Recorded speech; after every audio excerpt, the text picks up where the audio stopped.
bit more complex. It's not neurological, it's hormonal. I'm going to write it.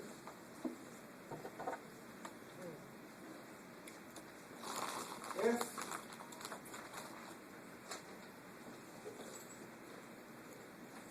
blood pressure increases in the right atrium,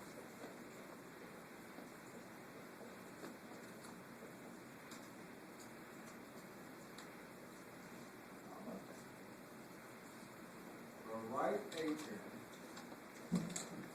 this is now going to blow you away, releases into the blood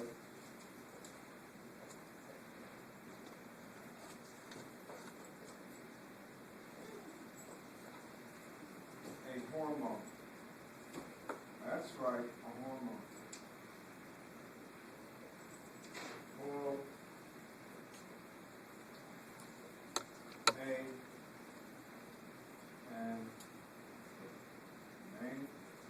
atrial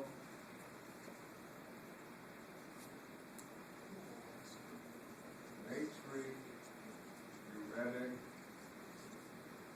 Now, a horrible word, atrial natriuretic hormone.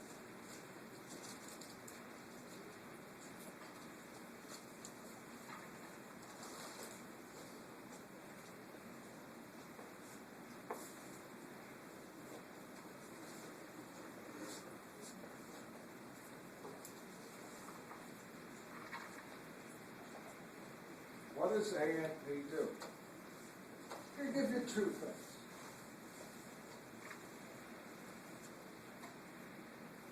It goes to the adrenal gland. Remember the adrenal? Close? Yes. Hold on. Maybe I won't do that.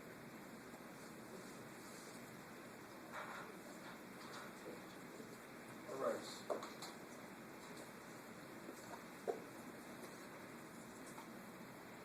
Goes to the kidney.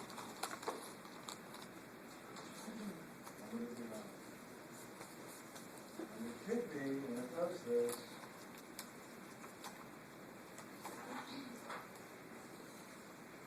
the kidney normally makes another hormone called angiotensin, also called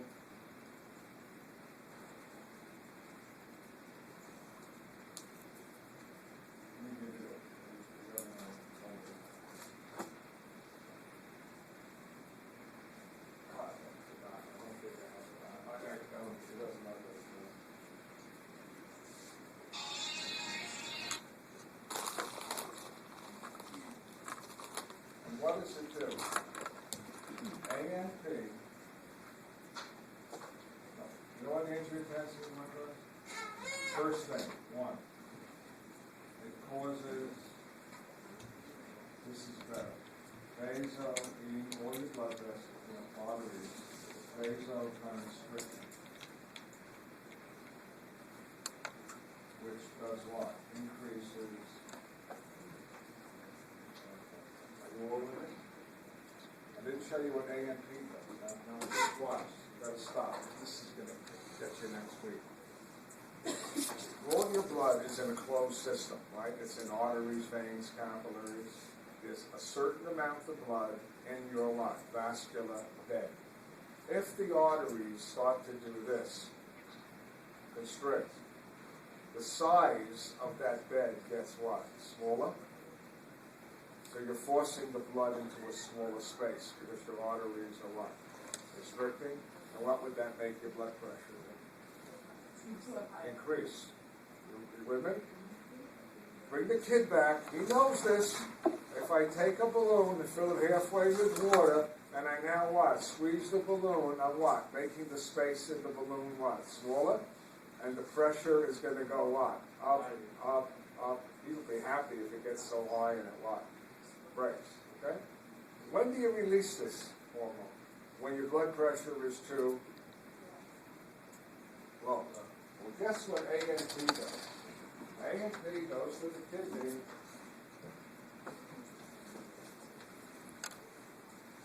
It inhibits the release of angiotensin.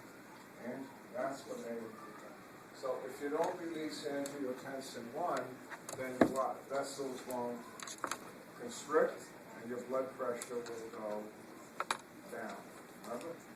When are you releasing AMP?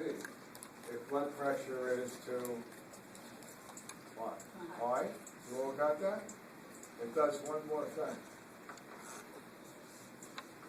This is one. Right now, I'm going to what? Dumb it down. Are you with it? Next week, I will dumb it back up. I will make it harder. But the second thing AMP does, it increases the excretion. Where? This is in the kidney. Of sodium. It increases what? Tells the kidney to what? Get rid of sodium. You know, blood comes to the kidney to be filtered. If you get rid of sodium, who follows sodium? Right? Water, right? Sodium chloride, you're going to what? Pee more. If you lose water, what happens to your blood pressure? Goes down. Done. That makes sense to you? So if you what? Increase the excretion of sodium, what else? What happens? You increase water loss, and that leads to what? Decrease in blood pressure. Roll with me? It's much more complicated, but you'll get the more complicated version when we get to it.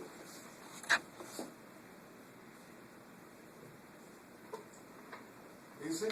No, some of you knew that from right away. When you lose sodium, who follows? First chloride, right? Then water, right? All right. How do you lose the sodium? Wait until we get to it. Probably a kidney chapter or something else. Any questions about this? Now we're into the tough stuff. This is called what? Physiology, right? So I just review it. If the blood pressure gets too high in the right atrium, why is it too high?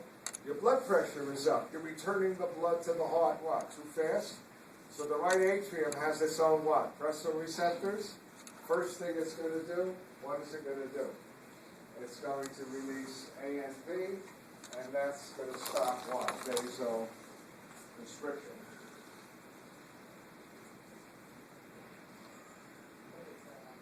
Second thing, it's going to increase the excretion of sodium where? In the kidney. You lose sodium, you lose water. If you don't vasoconstrict and you lose water, your blood pressure goes down. One is AMP is effective only in the kidney. Say it again? AMP is only effective in the kidney. Oh, it's a more complicated mechanism, but it goes to another chemical which goes to the kidney and tells the kidney, get rid of sodium. Okay? And then chloride follows, water follows. So you're going to learn more about